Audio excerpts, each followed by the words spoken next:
What's up, everyone? Welcome to Power Play with CJ. Today, I'm going to focus in on the Montreal Canadiens signing PK Subban to an 8-year contract.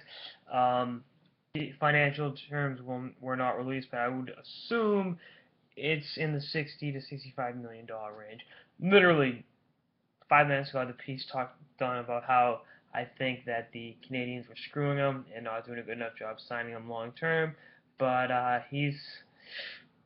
they got it right. You got to keep a guy like this in the fold. I just read he's the first Montreal Canadiens defenseman to win the Norris Trophy since Chris Chelios, way back when. And I think he's the first. I know he's the first Canadiens rookie defenseman to ever score a hat trick. I remember watching that game against the Wild, his rookie year, obviously, duh. And you look at just how good Subban is. They lowballed him on that last contract, and he came out that lockout shortened season, won the Norris Trophy, lit it up offensively, played very well this year for the Habs. I know he's got his faults in his game, as do all players. Let's be honest. And was hands down by a mile the singular best player on the ice in the playoff series against the Bruins. He was the Habs' best player in the playoffs, and big reason why they were able to go to the conference final was his amazing play.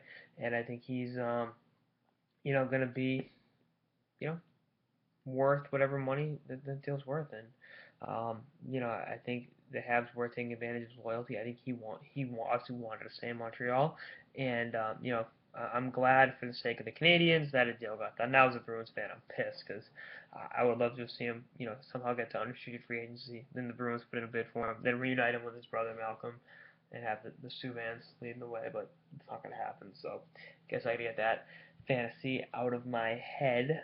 But again, I like this deal. He's an amazing hockey player. I know his attitude rubs people the wrong way, but the bottom line is the kid can play. He is an awesome player, and I like enthusiasm. I really you enjoy seeing that. I think too often hockey becomes guys just faceless and just kind of do the thing, and it's kind of like baseball in that where the athletes are just, oh yeah, we played a good game. Yeah, we play. But having that infectious energy that Subban brings on and off the ice is a good thing. I think it's good for the game. It's a good selling point. He obviously loves playing hockey, and he shows it. I mean, does it rub people the wrong way? Sure, but to suggest that he's intentionally disrespectful to the game of hockey is ludicrous. He's one of the best ambassadors the game has, and I'm sure the Habs are glad he's going to be ambassadoring for that in a Habs uniform for the next 8 years, and I think he will be well worth the investment that the Canadiens give him because he is the cap's going up, and obviously Norris Trophy winners do not grow on trees. If there's a tree of Norris Trophy winners in your yard, call NHL GMs because they'll be bidding on that tree. But I think the best is ahead for Subban. He's what 25, 26, 25. Yeah, turned 25 in May.